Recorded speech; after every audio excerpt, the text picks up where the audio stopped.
Tá, deixa eu só deixar o chat aberto aqui.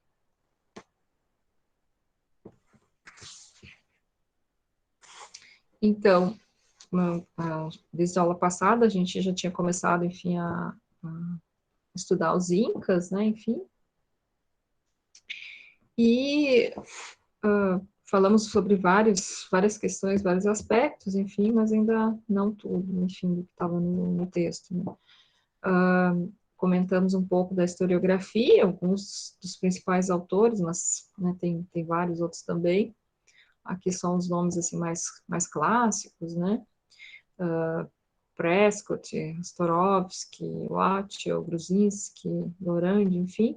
O John Murra, que é o autor do capítulo, enfim, que a gente está lendo, né? O ucraniano, enfim, e que faz parte da coleção organizada por Leslie Bettel, também um historiador inglês importante, História da América Latina, que são vários volumes, enfim, uma obra de referência, né?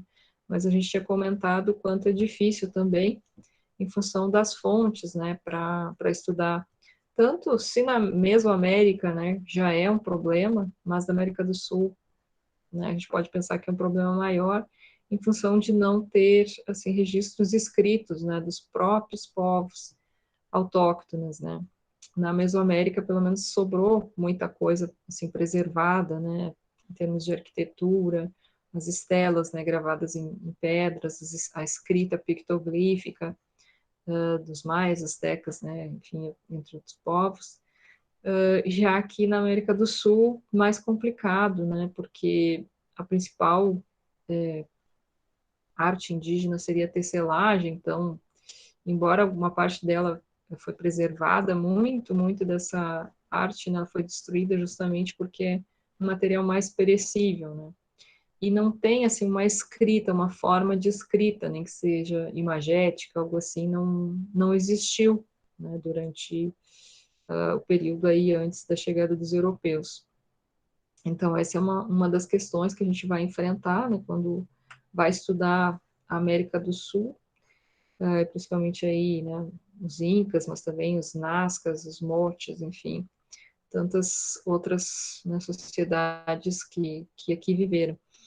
Então, muitas vezes a gente é obrigado, né, a ler textos escritos pelos conquistadores, pelos cronistas ocidentais, para poder chegar, né, o mais próximo possível do que foi a vida desses povos, né. Tem duas fontes interessantes, inclusive eu coloquei lá no Moodle para vocês. Se vocês quiserem fazer o download, eu recomendo, né, porque sempre é bom. Vai que alguém queira estudar, né, isso aí, fazer alguma pesquisa, ou também para usar até como recurso didático é interessante, né, são ali os comentários reais, né, e a Nueva Crônica e Buen Governo aí do Guamán Poma, então são duas fontes bem preciosas, porque embora já não, né, eles mesmos já são, diria, né, os mestiços, enfim, como eles chamavam, né, as pessoas que eram filhas de europeus e mulheres índias, né, indígenas. Então, eles mesmos não sendo, né, digamos que totalmente indígena, mas tinham, né, uma herança indígena aí e escreveram, né, foram uma espécie de historiadores, assim, colocando vários acontecimentos, crenças, né, enfim, desses povos. E aí, nesse sentido, elas se tornam fontes bem importantes, né. E muito que a gente vai precisar ver, então, em função de que disso tudo, é que a gente precisa muito da antropologia, né, e da arqueologia. Nós falamos também da expansão, né, do Tahuantinsuyo, que é como é chamado o último período dos Incas, né, já tinha, né, uma civilização Inca anterior, mas que a partir do Pachacuti, que foi o nono Inca, que fundou então o Tahuantinsuyo, né, a cidade de Cusco passou a ser a capital e central, e aí, a partir daí, né, é lançada uma expansão sem precedentes aí, né, nas civilizações mais antigas aí da América. Né. Aí a gente chegou a comentar várias questões aí, foi mais o José Osni e a Luana que falaram, enfim, vários apontamentos aí do texto, né, que como é que foi esse olhar, né, em primeiro momento aí dos próprios europeus, né, chegando nesse local tão diferente, a paisagem, o clima, as pessoas, né, os costumes, tudo muito diferente do que eles estavam acostumados na Europa, né? Enfim, paisagens, né, totalmente diferentes, enfim. A questão da própria agricultura, a gente comentou, né, dos alimentos, o modo de conservação, enfim, a questão da própria folha de coca, né, o papel que tem também importante, a ocupação do território, né, nós comentamos aí dos pisos ecológicos verticais, que é uma espécie de inovação importante, né, no sentido de que eles não tinham zonas planas para fazer essa agricultura, né, e eles souberam, então, inovar, né, fazendo aquelas espécies, parece umas escadarias, né, gigantescas, assim, que eles vão cortando as montanhas, né, e que por ali passa todo um sistema de irrigação, é uma coisa, assim, incrível, né, maravilhosa, assim, a inovação que eles fazem para conseguir produzir. E o quanto, né, essa expansão dos Incas, né, vai afetando, né, uma série de outros povos que viviam ali, são milhões de pessoas ocupando esse território, né, que vai ficando enorme. Em expansão, né, como eu tinha colocado na aula passada, que cada Sapa Inca, né, que é a liderança principal, ele vai sempre tendo que expandir, porque ele não herda nada, né, dos que vieram antes, então ele tem que criar a sua riqueza, né, enfim. E a expansão, a riqueza se dá, né, cada vez mais, com mais terras e mais pessoas trabalhando, né, para manter toda essa sociedade, porque até a principal, né, forma de tributo aí vai ser o trabalho, né, e não tanto os bens em espécie, né e que toda essa expansão também vai gerando vários atritos no meio do caminho.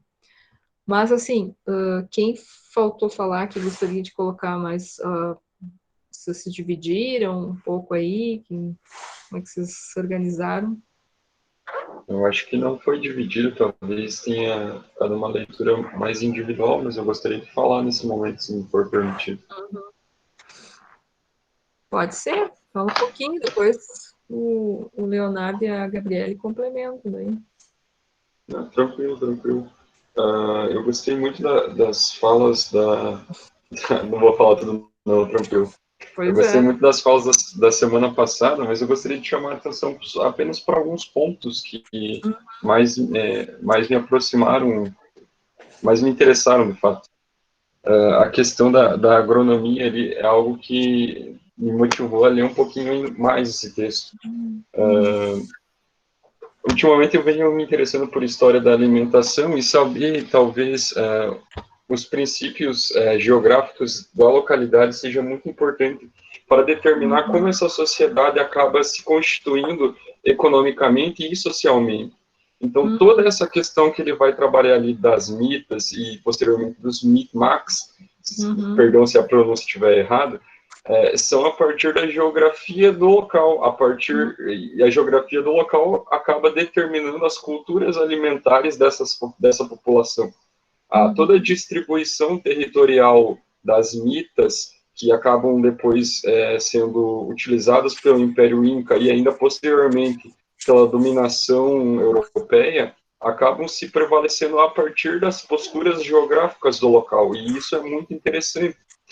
Se um determinado local predomina uma determinada cultura, vamos supor, de um tubérculo, e em outro local uma determinada cultura do milho, por exemplo, fazer as trocas alimentares acaba fazendo com que as trocas culturais entre esses grupos sejam muito grandes. Vale muito frisar que a gente acaba trabalhando com uma população muito uniforme, e não é.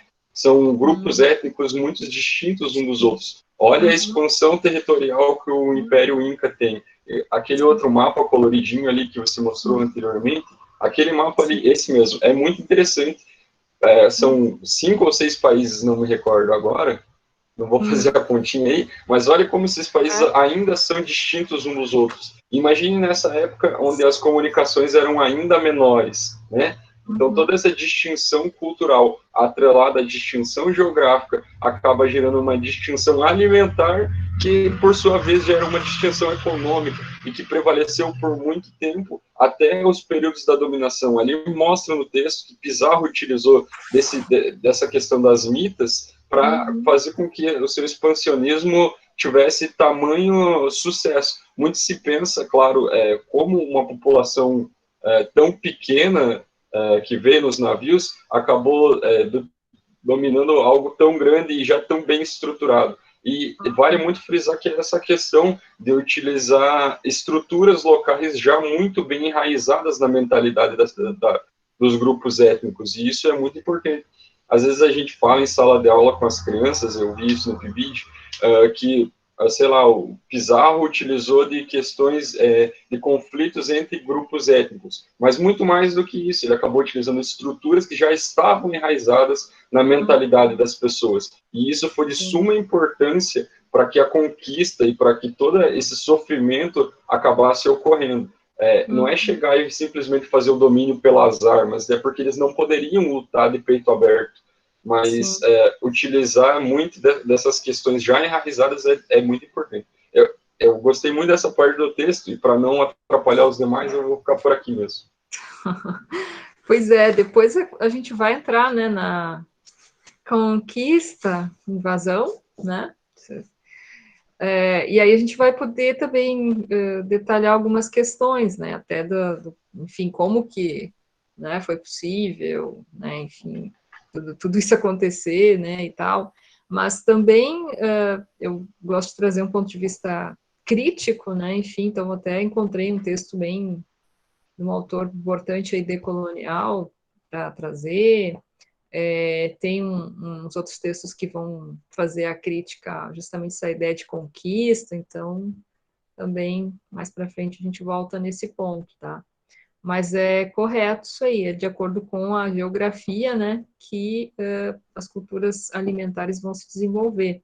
E aí com grande destaque para o milho, né? O milho mesmo, né, simbolizava, né, o sol, enfim, o principal deus, né? Então, o milho era central, assim como na Mesoamérica, né? Interessante isso. E aqui a variedade das batatas, que era gigantesca também, né? Pois para não atrapalhar, vamos ver o que os demais falam e depois, de repente, o Lucas fala de novo, mas vamos dividir melhor aí. Pegando esse gancho do Lucas falou dessa interação que eles fazem pela alimentação, é muito interessante perguntar porque as comunidades elas não eram autossuficientes. Então é muito, muito legal como eles construíram essa rede de troca. Tá bom.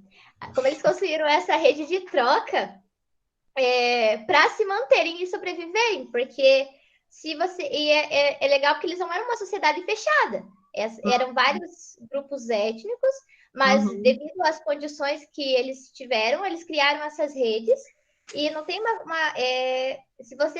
se um camponês, por exemplo, saía para uma produção de milho, sobrava uma vaga naquela comunidade, por exemplo, que poderia ser de batata, e iam fazendo essas trocas. E mesmo assim, eles continuavam com um senso de identidade para o seu grupo de origem. E não aquele camponês, mesmo se ele fosse ficar para sempre lá, ainda ele ficava ainda tinha identidade do seu grupo de origem. Eu acho que isso me chamou bem a atenção.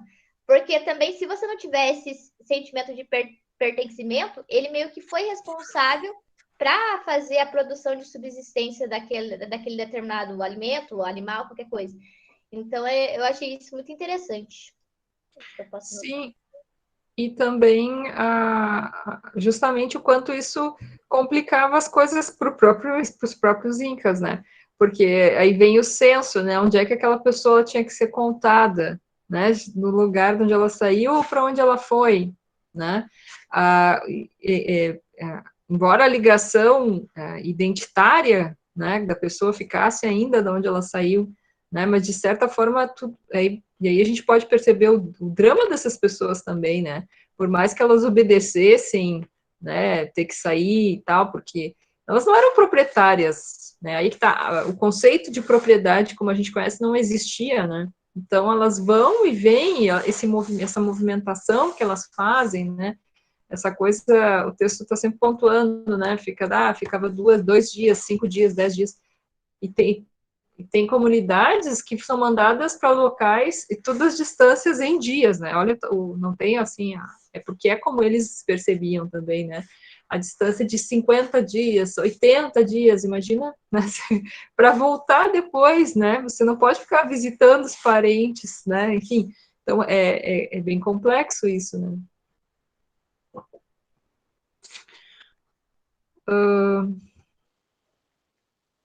Um ponto que o texto vai trazer também, né?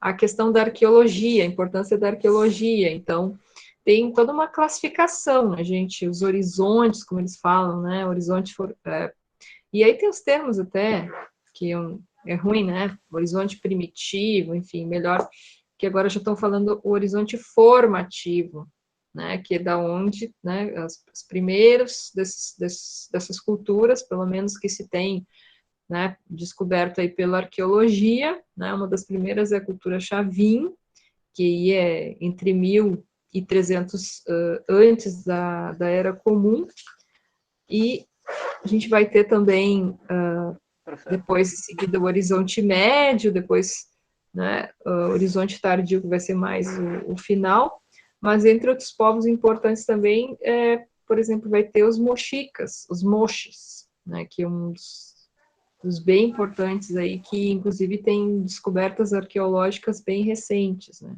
E depois o povo de Nazca, né, que é famoso, aquelas linhas de Nazca, acho que vocês todos já devem ter ouvido falar, né?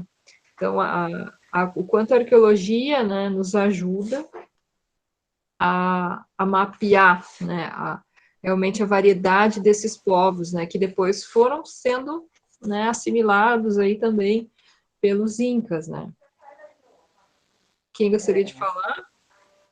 Professora, ainda nesses horizontes ali que a senhora estava comentando, realmente, quando você vai fazer uma pesquisa maior, dá para perceber o quanto tem de pesquisa recente, porque se você joga lá notícia, por exemplo, você vai achar que é notícia de vários arqueólogos que Sim. exploraram essas regiões, né? Tem até uma que eu achei bem, uma recente que é de 2019, do ano passado ainda, que é lá Nossa. sobre o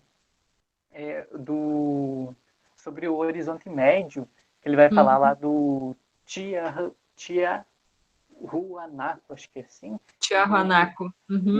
e do Huari lá, que ele Aham. vai de uma pesquisa, ainda do ano passado, de algumas escavações arqueológicas subaquáticas, que eles localizaram várias esculturas, iconografias religiosas também, medalhões de ouro que representavam as divindades desses povos, Nossa. e também, e como no artigo ele vai falar um pouco mais, principalmente dessa questão da religião.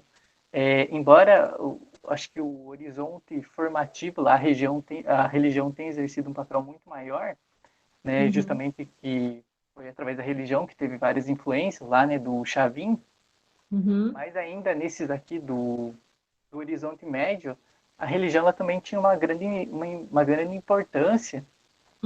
E também, junto desses artefatos ali, o artigo vai falar, foram encontrados também vestígios de rituais de sacrifício que eram praticados nessa região. Ele cita aqui ossadas de jovens lhamas, então os animais também que eram utilizados durante esses rituais, né? E até ele fala aqui que provavelmente sacrificadas com incisões na altura do peito. Então, aqui é bem interessante quando você vai pesquisar, porque aqui ele não fala muita coisa sobre esses horizontes, né? Ele cita algumas coisas, não é um estudo bem aprofundado do que seria esses três. Mas quando você faz uma pesquisa, você consegue ver que tem bastante escavações, tem bastante pesquisas arqueológicas, e justamente dá para você entender muito mais sobre esses horizontes. E lá ele vai falar também de uma pesquisa arqueológica do ano passado também, ainda sobre esse período, que é bem interessante que ele vai apontar a bebida como algo bem importante, uma manifestação cultural, dá para dizer assim, que interligava esses povos. E é bem interessante quando você vai ler essa pesquisa sobre a bebida, que é da cerveja, né? Que ela fortalecia, ele vai falar que ela fortalecia os traços culturais e a estabilidade política desses dois impérios. do Tiahuanaco e do Huari. É bem interessante essa pesquisa. Vocês estão vendo essa tela que eu estou compartilhando agora aqui? Conhecendo o senhor Dissipã, né?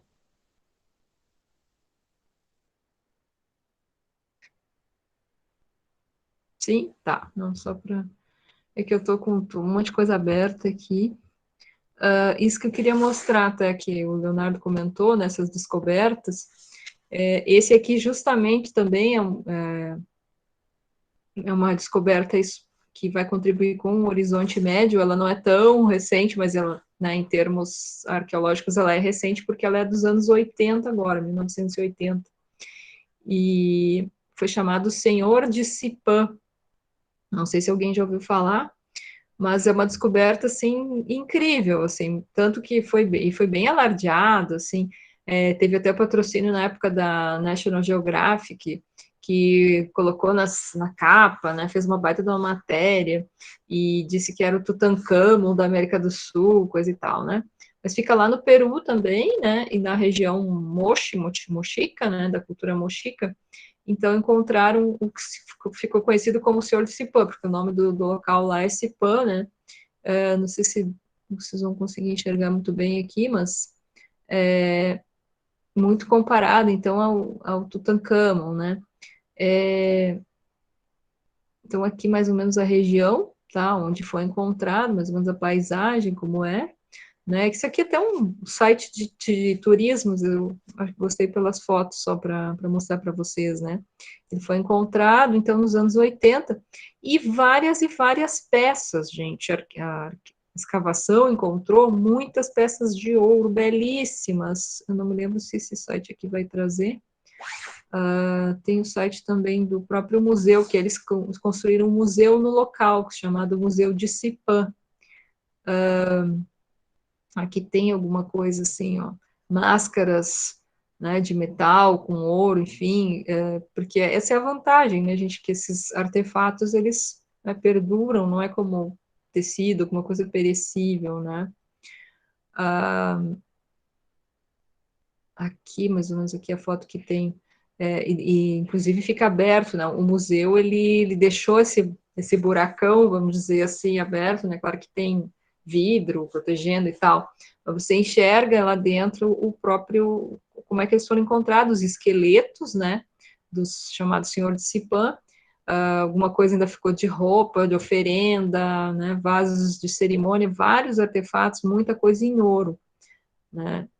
E aí o museu, pelo lado de fora, é assim, esse vermelho aqui. É um local bem interessante, assim, quem vai no Peru, né, não só Machu Picchu e tal, mas também conhecer essa riqueza aqui dessa descoberta dos anos 80, né? Então tem muita coisa. Tem mais alguns artefatos aqui.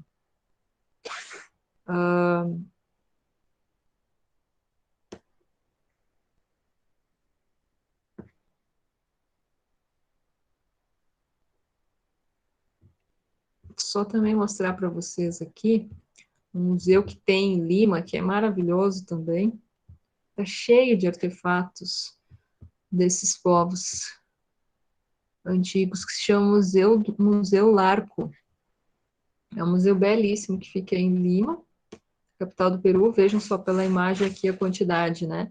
Tem 45 mil itens, tá? De vários povos andinos aí, né? Pré-invasão. Então, é riquíssimo. Assim, foi criado lá nos anos 20, né? E aí até essa peça aqui foi a primeira, né, que o Rafael Larco foi o criador do museu, por isso que ele se chama Museu Larco, né, e foi um colecionador que continuou, inclusive ele era arqueólogo, né, ele conseguiu coletar várias peças por meio da arqueologia, que tem foto dele aqui e tal, umas fotos, enfim, mas só para mostrar, assim, o quanto tem, né, de riqueza. Então, tem publicações sobre, né, os mochicas, enfim. Então, é também um local até de pesquisa, assim, bem importante, né? Imagina guardar 45 mil peças, né? Enfim. Então, que também, se a gente pode pensar, se a gente não tem assim, documento escrito, mas, né, justamente quanto a arqueologia, né, pode fornecer de documentos para nós, né. Deixa eu voltar aqui. E a importância, então, da arqueologia e da antropologia é fundamental. Aqui também um trechinho que eu coloquei do texto que eu achei interessante, que justamente o que aconteceu, né, nos 3 séculos anteriores à expansão inca, justamente é uma daquelas fontes que eu coloquei lá para vocês, né, do Pomán de Ayala, que vai fazer uma narrativa justamente de dificuldades porque eles passaram, né. Então, as cidades foram despovoadas, já teria, né, já teriam cidades, né, gente, aí que está. Aqui não era algo primitivo, não, né? Bem entre aspas, como os europeus imaginaram que encontrar, né? Então, temendo a guerra, eles tiveram que abandonar os bons lugares, né? Foram forçados a mudar suas cidades para lugares mais altos e agora vivem nos picos e nos despenhadeiros das altas montanhas. Para se defender, tiveram que construir fortalezas, defesas e muralhas. As casas e os lugares secretos ficavam dentro, né? Lutaram e houve mortes, fizeram prisioneiros, mesmo as mulheres e as crianças, tomaram as terras uns dos outros, os canais de irrigação e as pastagens, até as pedras que tinham usado para moer. Então, toda a dificuldade desse período anterior, aí, vivenciado aí por quem viveu ali antes, né, dos incas. Também outras características interessantes aí da cultura inca, né, essa coisa da dualidade, né, que eles tinham muito forte, né. Então, tanto em termos de feminino e masculino, né, como também um dualismo, né, nos chefes, nos responsáveis, enfim, sobre cada uma das instâncias, vamos dizer assim, porque era uma sociedade, né, muito organizada, né? Isso também é muito interessante, né? Existia uma série de hierarquias, de postos, de funções, né? Era organizada essas sociedades, não era algo assim, né? E no caso principalmente no Taiwan Sui, nesse último período, ela é mais organizada ainda, né? Tem toda uma estrutura administrativa, de cargos, enfim, né? Muito bem colocada, e as pessoas sabiam, né, a quem elas tinham que se reportar, que obedecer, enfim. Então, em geral, tinha essa divisão dual, né, que sempre 2 senhores que compartilhavam poder, né, em cada região. Tem essa, inclusive, tendo a ver com a própria cosmologia deles, né, com a própria religiosidade deles, essa questão da dualidade, né. Também a própria mitologia inca, né, diz que eles vieram de um casal, enfim, tem todo tem uma outra que diz que eles vieram de 2 irmãos, enfim, mas sempre tem 2, né, em geral, as mitologias deles têm 2, são pares, né. E aí, como que a sociedade se organizava, né, muito pelo casamento, pelos laços de família, e o Ailu seria, né, a unidade social, a família. O Ailu é a mãe, o pai, os filhos, enfim, quem mora, né, naquela casa, naquela unidade social. Era a unidade fundamental que todo o resto se organizava, né. Quem mais gostaria de comentar alguma coisa?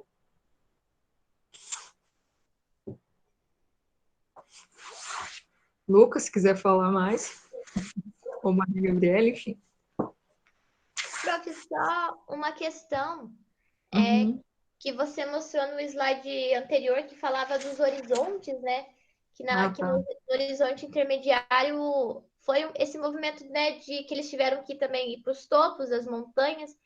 E nisso eram as comunidades mesmo que estavam brigando entre si, se eu não estou tendo uma interpretação errada. E daí é meio que por isso, entre essas brigas das comunidades, na qual os incas vão se fortalecendo e vão ganhando e assim vão se construindo. E daí eles vão mesmo se vendendo de uma imagem de paz armada, né? Eles vão fazer uma coerção, né? Porque eles vão se aproveitar do sistema deles de trocas, né? Como a gente já mencionou atrás. Daí vão criar mais aquele sistema de tributos que é pelo trabalho. E mais eles vendem uma ideia meio que de civilização, né? Porque falava que Cusco, isso foi num podcast que o Lucas indicou pra gente no grupo da sala, que eu escutei. Eles vendiam uma ideia que aquela civilização, os incas, eles iam levar a civilização, vamos colocar nesse termo mais ou menos, que o que tivesse fora do território dos incas seria desordem, que seriam os bárbaros.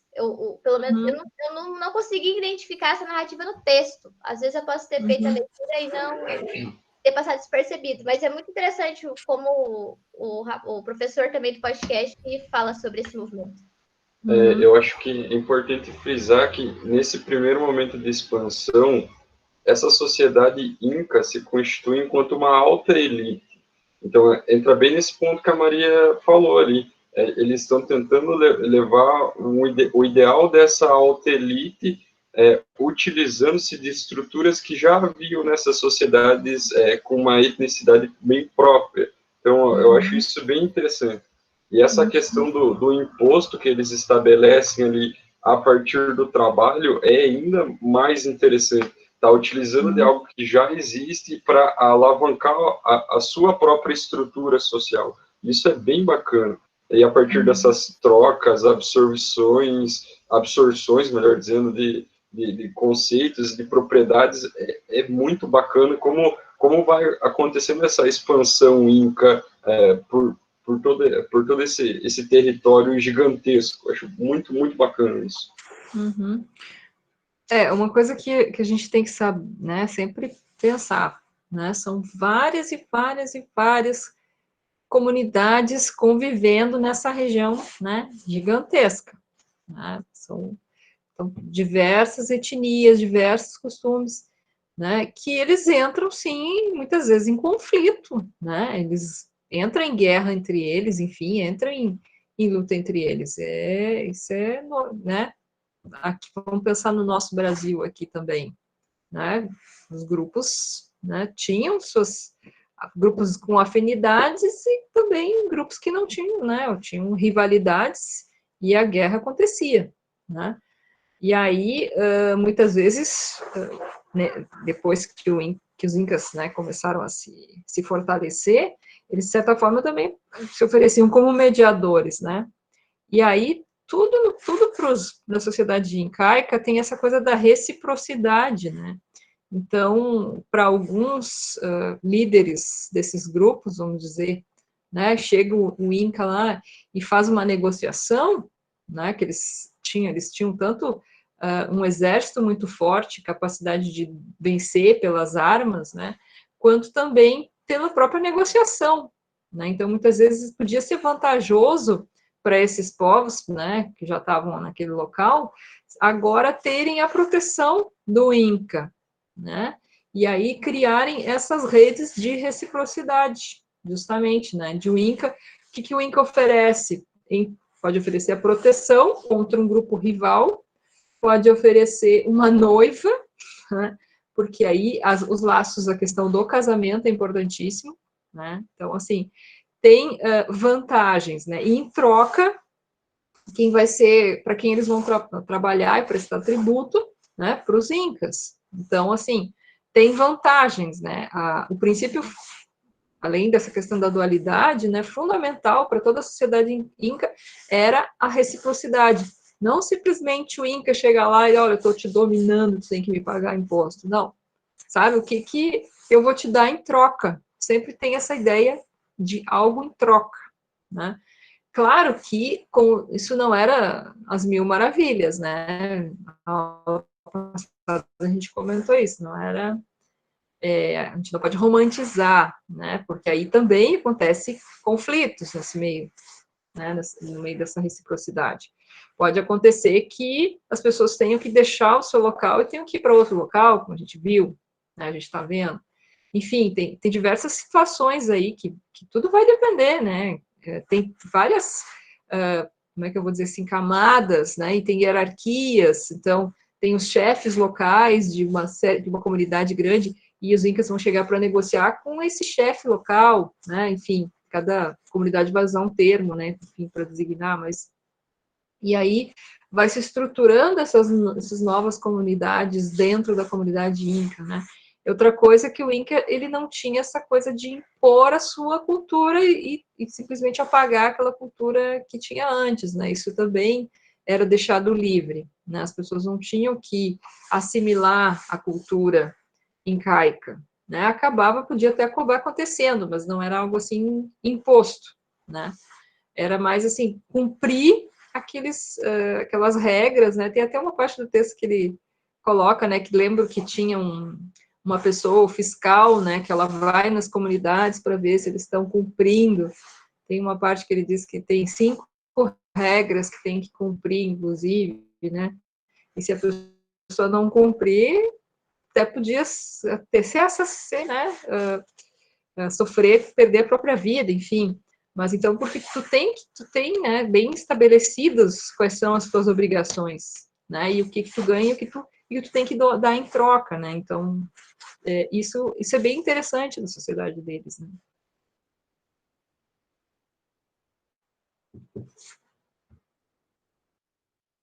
Professora, Oi, pode falar. eu só tenho uma dúvida, não sei se talvez, que no período ali, né, no período intermediário tardio ali, que lá para frente vai começar, né, essa expansão inca, né, e nesse período ali que ele vai falar, né, que tinha várias guerras, conflitos ali entre esses povos, e talvez esse é mais uma questão, todos esses conflitos ali que vai favorecendo essa expansão inca, talvez não seria por falta de ter um centro que tivesse uma hegemonia, porque lá no período no horizonte formativo você tem o Chavin lá, que mesmo que não tenha uma dominação, mas ainda tem uma influência muito grande, e teve abarcou uma região muito grande. Já lá no Horizonte Médio você tem os dois centros os urbanos lá, que já vão ter uma hegemonia mais militar também e política.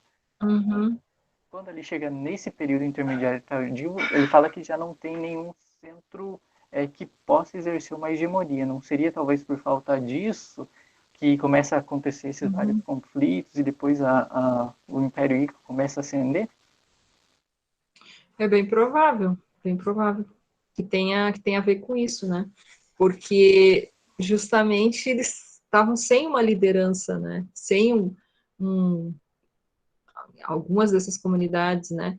Sem essa estrutura, né? Que antes tinha, né? Enfim, período Chavin, os próprios mochicas, enfim, né? Que são os mochis que a gente fala, são uma série de grupos também, né? Que são chamados mochis, mochicas, né? Enfim, e que eles têm períodos de auge, né? Enfim, que também, né? Nessa função de ter tributação e por trabalho, a maioria das vezes, né? Enfim, e depois, claro que, né, eles são derrotados, enfim, então, muitas vezes pode acontecer isso mesmo, né, desses povos ficarem sem uma liderança, né, para organizar a sociedade, né. Mas, assim, eu também não sou especialista nesse assunto, tá, pode ser que eu teria que dar uma pesquisada, assim, mais a fundo para te dar uma resposta, assim, bem certinha, tá, Leonardo? Também não vou querer, né, te dizer alguma coisa aí depois, né, mas de repente a gente pode dar uma vasculhada melhor nesse ponto, tá?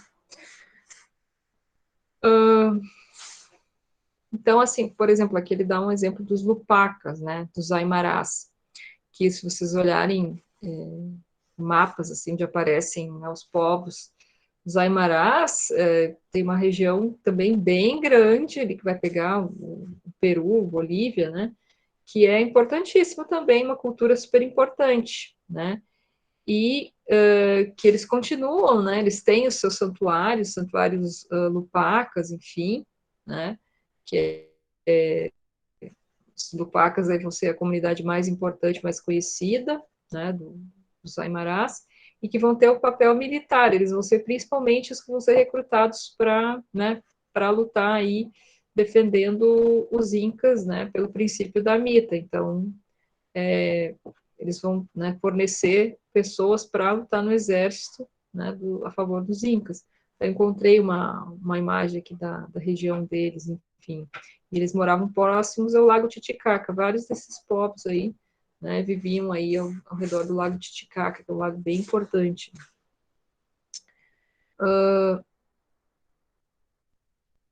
A questão da língua, né, também tem uma série de línguas, né, gente? Nossa, são centenas de línguas convivendo aí nessa região, né, imensa. E aí que é tudo muito simplificado, né, quando se fala os Quechua, enfim, que é a língua que sempre se fala, a língua dos incas, né, e tal. Na verdade, não é bem assim, né, isso são os europeus depois falando, né, e simplificando, assim como aqui no Brasil, né, os portugueses simplificavam, diziam que era o tupi, depois, né, impuseram português, enfim, ensinavam português para os indígenas. A língua geral, que eles também construíram, né, língua geral eles chamavam que era o tupi, para os espanhóis era o quechua, né, que significava vale, né, questão dos vários vales aí das montanhas, enfim, acabou ficando esse nome. Né? E, na verdade, a língua aimara até tinha sido mais difundida, né, do que a língua inca, que eles chamavam a runa simi, né, a língua do povo, enfim. Mas que é interessante também, né, porque justamente essa tradição oral, né, então, como a gente está falando da arqueologia, antropologia, né, a tradição oral aí ainda está, né, se você vai para lá entrevistar as pessoas, né, e tentar conhecer a fundo, né, essas culturas aí, você ainda consegue, né, porque tem uma tradição oral e a gente, na história, né, tem todas as ferramentas para trabalhar com história oral, então isso também é importante, né. O papel de Cusco, né, outro ponto também, eu encontrei esse mapa aqui que eu achei bem legal, porque, na verdade, né, o Tahuantinsuyo era formado por 4 grandes, vamos dizer, partes, né? Cada suio, né, tinha suas províncias, né, administradas por um curaca. Então, aquilo que eu disse para vocês, a organização deles era extraordinária, assim, né? Então, Cusco se tornou a capital e era da onde saía a famosa Estrada Real. Não sei se vocês viram já sobre isso, mas também vendo um monte de coisa sobre os incas agora ultimamente, eu vi que existiam os mensageiros, que eram pessoas que corriam, caminhavam para lá e para cá nessas estradas reais aí. Também não sei até que ponto essa informação é totalmente confiável, assim, mas eu achei bem interessante que a estrada real justamente também é uma coisa incrível se a gente pensar, né? Naquele tempo eles já faziam estradas gigantescas que ligavam todos os pontos aí principais, né? Dos suios, né? Enfim, e que ia toda a correspondência, enfim, troca de como é que chegavam, né? Por exemplo, os tributos, né, como que os fiscais, né, do INCA iam, né, nessas províncias fiscalizar. Então, é incrível, assim, é muito bem feita a estrutura, né. Eu acho que as pessoas se sentiam mais seguras, sabe, apesar de ter essa coisa de ter que prestar, né, ter que prestar trabalho, tinha que, né, exigia muito fisicamente, mas ao mesmo tempo elas tinham, né, toda uma toda uma estrutura muito organizada de poder, né. E Cusco também, não só na questão administrativa, mas também era onde aconteciam os sacrifícios, né. Que é interessante, não era só sacrifícios humanos, eles sacrificavam as roupas, vejam só, né, roupas finas, né, porque era algo que eles mais apreciavam, era a questão da tecelagem, das roupas, né, então faziam sacrifícios de roupas, eu achei incrível isso, né, enfim, muito interessante. E também a questão dos calendários, né, registrados também em tecido, tudo isso, o tecido, né, é algo muito importante para eles, né. Se alguém quer comentar alguma coisa. Essa questão dos tecidos, no texto mostra que talvez a gente tenha perdido muitas, sei lá, escritos e muita cultura deles, porque elas estavam nas tecelagens, e inscritos nos tecidos, muito diferente de outras culturas que o faziam na pedra. Nesse caso era feito no tecido. Eu achei isso muito, muito diferente, né? Pois é. Justamente, né? É algo que os que sobraram, pelo menos que tem museus, assim. Eu fui uma vez em Santiago, lá do Chile, né? E lá tem um museu de arte, eles chamam, né? Pré-colombiana, né? Enfim, pré-europeia, enfim. É muito lindo, a gente lá tem os tecidos, nossa, tem tecidos incas, né? Muito lindos, tá? Então, isso que são poucos, né? Os que sobraram, e aí eles têm todo um cuidado para ele não se desmanchar, né? Enfim, mas imagina o que foi perdido, né? Nossa, não tem? Deve ser gigante, né? O que foi perdido, infelizmente. Aqui uma imagem que eu só coloquei de Cusco, né? Para vocês terem uma ideia, enfim, uma cidade, então, hoje ainda importante, né? Mas aqui vocês já veem, olha, e aí eu peguei várias imagens, assim, sempre aparece essa catedral aqui, essa praça, né? É uma imagem bem já colonial, né? Então, os espanhóis, né? Isso eles fizeram as principais cidades, né? Eles destruíam os templos anteriores, né? No mesmo local de culto, eles construíram uma igreja justamente para, né? Tudo que eles conseguiram aproveitar das estruturas que existiam, né? Eles se aproveitaram, né? Como questão do próprio trabalho, da própria mita, enfim, né? Mas justamente, né? Para mudar o imaginário, né? Aquele historiador que eu citei lá no início também, o Sérgio Gruzinski, vai trabalhar muito isso, né? A questão do imaginário, né? Que vai mudando, então, dos deuses, né? Do Inti, do milho, enfim, os sacrifícios que eram feitos, todo o imaginário que era ligado, né? Como era representado aqueles deuses, enfim, toda a religiosidade deles e cultura, ela vai se modificando, né? Os padres vêm, começam a catequizar, impor, muito pela violência também, né? A religião católica. E aí é algo assim avassalador, né? Construir uma igreja em cima do local de culto anterior, justamente para garantir, né? Que ali as pessoas já estão acostumadas, condicionadas aí naquele local, né? Para adorar os seus deuses. Enfim. Outra cidade importante que ele cita no texto aqui é o Anaco-Pampa também, né? E se a gente olhar assim, nossa, 5.000 residências e palácios, além de 500 armazéns, né, de 12 a 15 mil habitantes.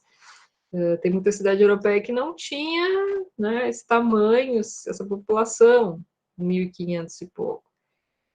Então, assim, aqui não tem nada de subdesenvolvimento, sabe? Não tem nada de primitivo aqui, muito pelo contrário, né? Aí até aqui que eu tinha comentado das falhas, né? Que sempre tinha uma inspeção do INCA, né? Que sempre verificava. Um ponto que ele coloca, eu achei interessante, quando o pai morria, o filho, né? Quando o pai morria, não era automático, né? Então, a liderança local de uma comunidade, né? Não era automático que, quando o pai morresse, o filho já seria o líder daquela comunidade, né? Não, ele tinha que ir até Cusco, né? Tinha que falar com o Inca, Sapa Inca, né? Para pedir e tal, né? Então, assim, e aí ele tem que ir lá e fazer o juramento, vamos dizer assim, a construir de novo essa teia, né? De reciprocidade, não é essa coisa, não tem essa coisa hereditária, né?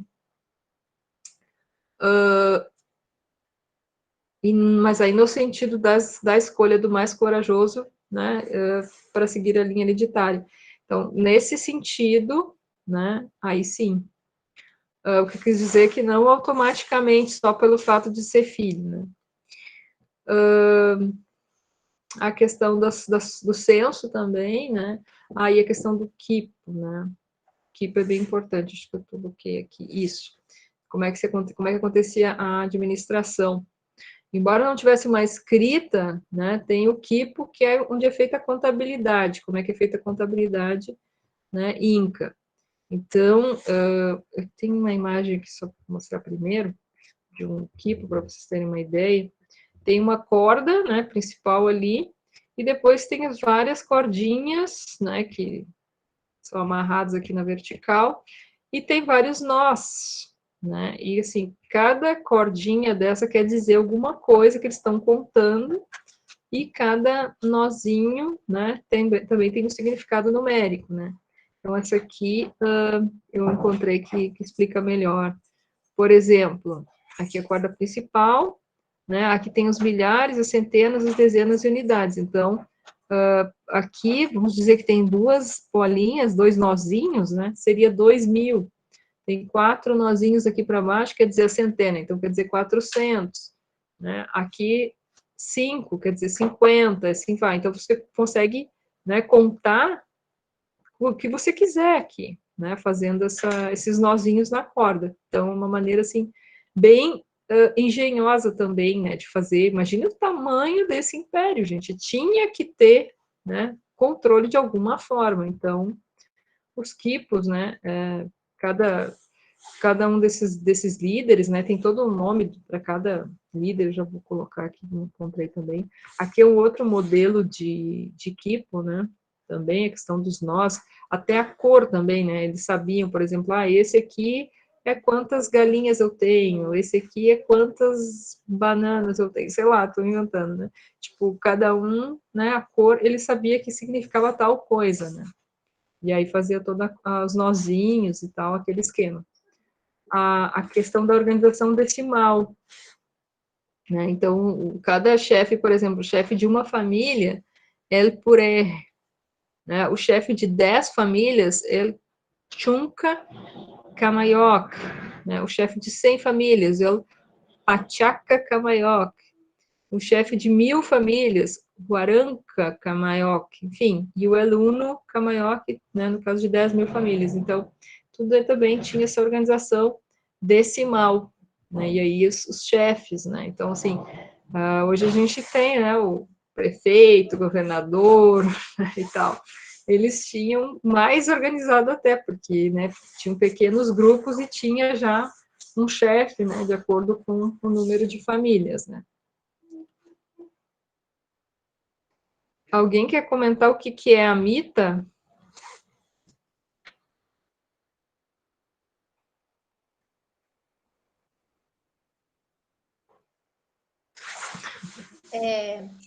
Seriam os trabalhadores rotativos, né, que cita os mitmats, seriam os colonos vitalícios, né, que seriam aqueles que iriam para os campos plantar, cuidar dos animais, aqueles que saíam da sua comunidade de origem. Acho que seria mais ou menos assim, né, professora? Eles iam trabalhar nos campos distantes, né? Mais ou menos é assim, ó.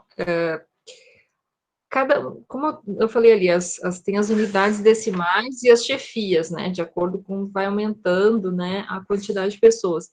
Eu não vou saber dizer exatamente o número, tá? Mas assim, como é que funcionava? Era anual, tá? Então, assim, um desses chefes aqui, tá? Não sei, assim, a partir de quanto, mas pelo que eu andei olhando, seria mais ou menos esse aqui, dos 100 famílias, tá? Então, aqui, a partir das 100 famílias, tá? Esse aqui é o encarregado, vamos dizer, das 100 famílias, ele tem que fornecer um número, tá? Não sei dizer exatamente, mas vamos supor 5, tá? Estou chutando, vamos dizer que são 5 pessoas, 5 famílias. Tudo era família, né? Casais geralmente iam, né? Então, assim, este ano de 2020, tá? 5 famílias têm que prestar a mita. Porque essas 100 famílias, vamos dizer, que estão com controle, né, dessa pessoa. Então, ele tem que escolher, ou ele tem que ter uma forma, talvez pelo quipo mesmo, de registrar. Por exemplo, as famílias que foram as 5 do ano passado não vão ser as desse ano, né? Então, assim, tem rotatividade, entende? Então, assim, não é uma coisa que todo mundo tem que fazer ao mesmo tempo para pagar imposto, entende? Para o INCA. Ou para o seguinte aqui, para o El Huaranca, né? Ou para o UNO, enfim, eles têm que prestar serviços uns para os outros, na verdade. Também tem isso, né? E tem os serviços que o INCA, o principal lá, também vai pedir. Por exemplo, ele precisa que uma estrada lá que deu problema seja consertada, né? Então, ele vai também manejar aí, vai ver toda a sua...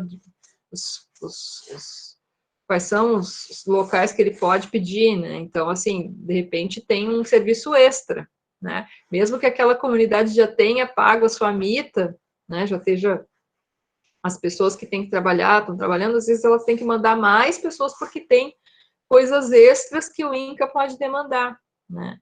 E dependendo da situação, ele pede de um lugar ou de outro, de repente um problema que tem que ser uma construção coletiva em algum lugar, que aí ele vai chamar daquela comunidade, não vai chamar da outra, né? Mas, em geral, assim, tem sempre um número X de pessoas que têm a obrigação de prestar, né, o serviço por ano, e aí elas têm que se deslocar, aquela ideia delas ter que caminhar tantos dias, né, para chegar naquele lugar, e aí elas vão prestar a mita delas por um ano, e depois elas voltam para a comunidade delas. Aí, por exemplo, 2021, vai ser outras 5 famílias que tem que ir. Em geral, ia mais o casal, né, enfim, aí também, quem tinha filho pequeno, imagino que levava, enfim, mas são pessoas que são escolhidas, o importante, né, que a gente tem que saber é que são pessoas que são escolhidas, passam um ano trabalhando, voltam, tá? Depois, no outro ano, são outras pessoas, são 5, 2, 3, enfim, um percentual não é muito grande, né? É um percentual, assim, que é possível, não é uma coisa que esgota aquela comunidade, porque tem que ficar as pessoas na comunidade para plantar, para fazer, né, para a sobrevivência daquele grupo. Não pode todo mundo prestar a mita e não ficar, né? Enfim, então é uma coisa equilibrada, né? Tem um número X, que é a regra, né? E que eles vão se revezando, então, cada ano vai mudando, né? As pessoas que vão prestando esse serviço. E quando os espanhóis vêm para cá, eles vão usar esse mesmo esquema, né? Queria falar, Leonardo? Essa questão da mita aí que a senhora apontou, ele vai falar também que era uma questão do lado dos antigos Aimarás, né? Que daí essas sociedades aí elas adaptaram também para o serviço militar lá, né? Que ele vai colocar. Sim. Eles eram recrutados sobre esse mesmo princípio da mita, né? Que daí eram mobilizados para marchar ali grupo étnico por grupo étnico e eram liderados justamente por esses chefes, né? Das mitas. Então, e além disso, e essa questão de ter que servir de uma maneira mais militar, não livrava eles de ter que fazer as outras obrigações que já eram da mita, né? Bem interessante que ele coloca. Sim. E aquilo que a gente tinha comentado, lembram, né, também, são várias habilidades, né, gente, tem quem sabe costurar, tem quem sabe lidar com a metalurgia, outro lida com ouro, né, enfim, outro lida com couro, etc., né, faz calçados, enfim, são várias habilidades, e aí as pessoas podem ser chamadas a fazer mita justamente naquilo que ela é, né, expert, vamos dizer assim, né, então tem várias funções. Só que a mita, como eu estou dizendo, é um serviço que você presta durante um ano e não é para sempre, né? Depois, no outro ano, outra pessoa vai prestar, você vai, né, poder ficar na sua comunidade de origem fazendo, enfim, o seu trabalho lá, né? Então, é diferente, né? Não dá para chamar isso de uma escravidão, entende? Não chega a ser isso, porque é variável. O problema é que quando os espanhóis vêm para cá, aí não vai ser simples assim, eles vão aumentar o número de pessoas, né? Por cada 100 famílias vai ser mais, e vai ser para trabalhar nas minas, principalmente, né? E vai ser terrível. Tanto que muita gente não vai conseguir sobreviver esse ano nas minas, como sobrevivia fazendo a mita normalmente, né? Nesse contexto anterior aí, né? Então, é interessante isso, né? Então, não tinha tributo em espécie, né? E aí, que é um ponto também interessante, né? Para quem não era casado, né? Porque as pessoas eram contadas aos pares, né? O casal, essa coisa da dualidade, né? Então, quem não era casado, não tinha filhos, não devia tributo em trabalho, mas eram as únicas pessoas que tinham que pagar alguma coisa em espécie. E aí o mel, né, quem coletava o mel, justamente eram as pessoas solteiras, ou alimento cru, né, nada cozido era devido à autoridade. Então, não pode dar para a autoridade, por exemplo, uma galinha, porque a galinha tu pode cozinhar, né, e aí tu pode, a ideia de que pode faltar para a tua alimentação. É interessante isso também, do ponto de vista, né, da alimentação, já que vocês estão... Vocês devem estar tendo aula com a Nelly, né? Estão tendo aula com a Nelly. Nessa coisa da alimentação aí é bem legal mesmo. Só que aí cada vez mais, então, conforme vai acontecendo essa expansão, né, e que a gente está vendo, cada vez se expandem mais, né, eles entram em outros climas, né, outras geografias, né, e que aí começa também a ter problemas, né. As punas, né, que ele cita aqui no texto a puna, e até fui atrás, nem sabia o que era puna, mas locais assim que tem bastante pastagens, matagais, montanhas, até eu consegui umas imagens para ter uma noção do que é a puna, assim. São regiões meio áridas, né, como dá para ver, assim, tem lagos, montanhas, assim, mais de gramíneas, mas sem muitas árvores, assim, pelo que encontrei várias fotos com uma paisagem mais ou menos assim, né, que eles chamam de puna.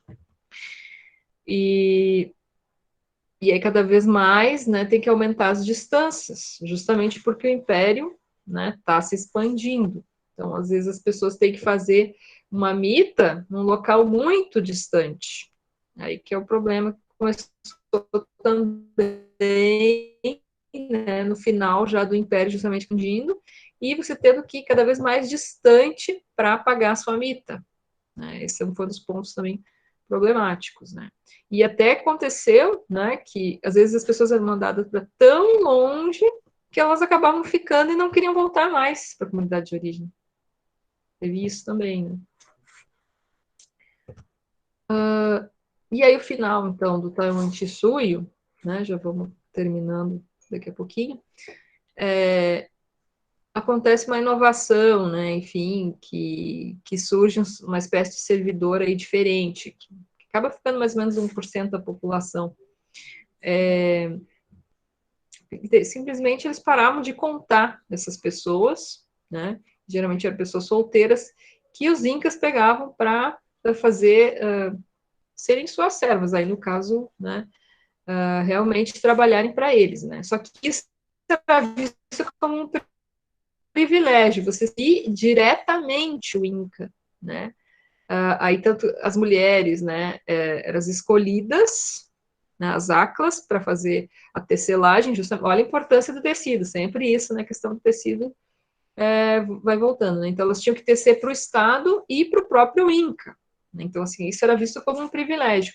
E já os homens, os ianas, né, que trabalhavam como artesãos, pastores e agricultores também, né, também nessa ideologia, né, de servir e tal. E aí, tanto para os chefes, né, os senhores étnicos desses grupos étnicos, quanto para o próprio Inca, né, para o Sapa Inca, enfim. Então, isso, né, é uma das explicações, né, além da própria fragmentação, das brigas entre os irmãos, lá, o Ascar e o Atahualpa, o descontentamento de vários desses povos, com essa, cada vez mais tendo que prestar a mita mais longe, né, o deslocamento cada vez maior, né, então, assim, tem várias coisas que vão corroendo, né, essa sociedade. E, sim, acaba, né, tendo alguns que estão tão descontentes que quando chega o Pizarro, eles se aliam ao Pizarro mesmo, isso acontece, né. Então, isso um dos pontos pode ser o descontentamento em função, né, dos ianas e das aclas, enfim, e que acabavam também, podia ser dito como um privilégio, porque aí você vai ter, tipo, uma distinção especial e tal, de servir o Inca, enfim, né, mas também a pessoa trabalhava, né, muito, enfim, mas não se sabe se é uma das hipóteses que poderia ter ajudado, vamos dizer assim, né, no fim. E só para terminar mesmo, aqui eu encontrei esse textinho assim, que eu achei bem interessante, né? Um dos conquistadores, um dos primeiros que chegou com o Pizarro, se chamava Mâncio Serra de Leguizamo, Em 1589, né, pouco antes de morrer, ele escreveu, deixou o seu testamento, e ele deixou meio que uma confissão de culpa, assim, dá para perceber que ele ficou culpado com tudo o que aconteceu, né? E eu achei tão interessante que eu, né, coloquei um trechinho aqui para ler aqui para vocês, né? Eu acho que eles conseguiram ver o mal que eles tinham feito, sabe, com a colonização. Olha o que ele diz. Encontramos esses reinos em tal bom estado e os incas os governavam de maneira tão sábia que entre eles não havia um ladrão ou um viciado, não havia uma adúltera ou sequer uma mulher má admitida entre eles. Não havia tampouco pessoas imorais. Claro, aqui tem questão de gênero, tá, gente? Mas vamos dar uns conta, 1589, tá? E assim, só para eu pesquisei, tá? Eu fui na fonte lá, realmente está publicado em livros de fontes em espanhol, enfim, tudo não é uma coisa que eu encontrei na internet, não se preocupe. Os homens tinham ocupações honestas e úteis. As terras, florestas, minas, pastos, casas e todos os tipos de produtos eram controlados e distribuídos de tal forma que cada um sabia o que lhe pertencia, sem que outro tomasse ou ocupasse algo alheio, ou fizesse queixas a respeito. O motivo que me obriga a fazer estas declarações é a libertação da minha consciência, visto que me considero culpado. Olha só. Pois destruímos, com nosso mau exemplo, as pessoas que tinham tal governo como o que era desfrutado por esses nativos. Eu achei muito interessante, né? Ele viu a necessidade de colocar isso no testamento dele, né? Enfim. Eram tão livres do cometimento de crimes ou excessos, tanto os homens quanto as crianças, que o índio que tinha 100.000 pesos em ouro e prata em sua casa a deixava aberta, meramente deixando uma pequena vara contra a porta, como sinal de que seu mestre estava fora. Com isso, de acordo com seus costumes, ninguém poderia entrar ou levar algo que estivesse ali.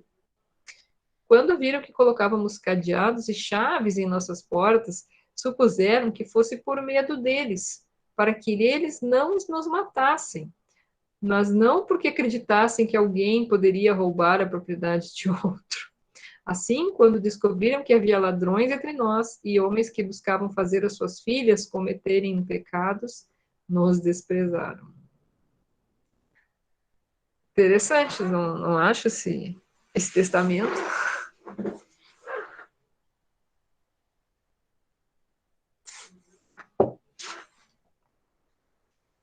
Enfim, confessando a culpa toda, né? E lembrando, né, que para os incas, né, era errado, né, roubar, mentir, então era uma espécie de mandamento para eles, né? E a ideia de não ter propriedade, né? Você não tinha que deixar um cadeado na porta, né? A porta chaveada, enfim. Não precisava porque não tinha ideia de roubo, né? Que fantástico isso. Então aí ainda?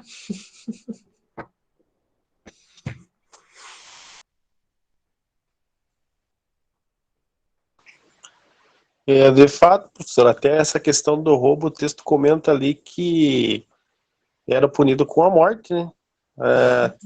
Eu não lembro bem, que eu não estou com o texto na mão aqui, que o irmão, naquela questão lá de fazer aquele censo, ele não contava, não lembro muito bem, que faz dia que eu li o texto, ele não contava alguma região, ele não contava para no censo lá e ele acabou sendo morto, né, pelo irmão, e até mesmo as pessoas que ele não contou nesse censo, entrou como rebeldes e também, se eu não me engano, foram mortos. Não tenho a certeza, que eu li faz tempinho. E foi feito um tambor com o couro do irmão lá, que era como dualidade, o irmão mandou o irmão.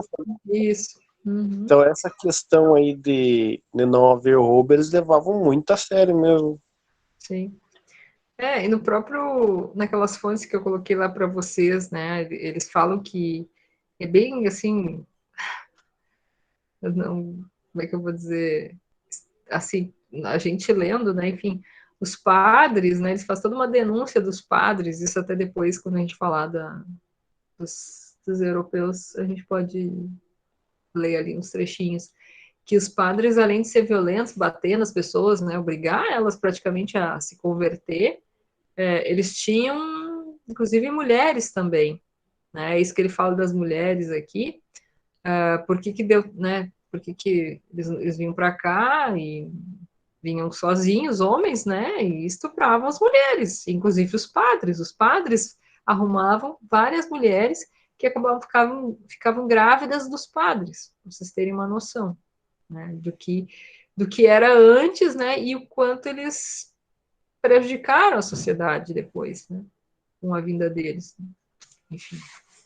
Eu achei interessante porque aqui ele reconhece, né, enfim, todo o dano que eles, tudo que eles destruíram, né, vamos dizer assim.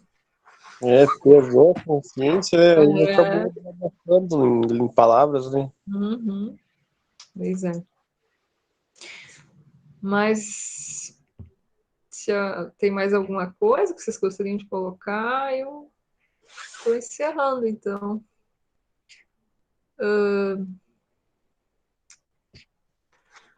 Gente, então, como nós comentamos ali antes, né? Já fizemos o sorteio, então eu vou colocar lá no Moodle com as datas direitinho, tá?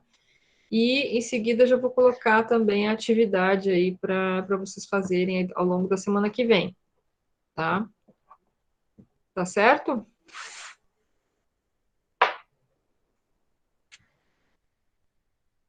Combinados, então. Qualquer coisa, se escreve ali pelo WhatsApp, mas tá? No princípio é isso. Um abraço, boa semana aí para vocês, então.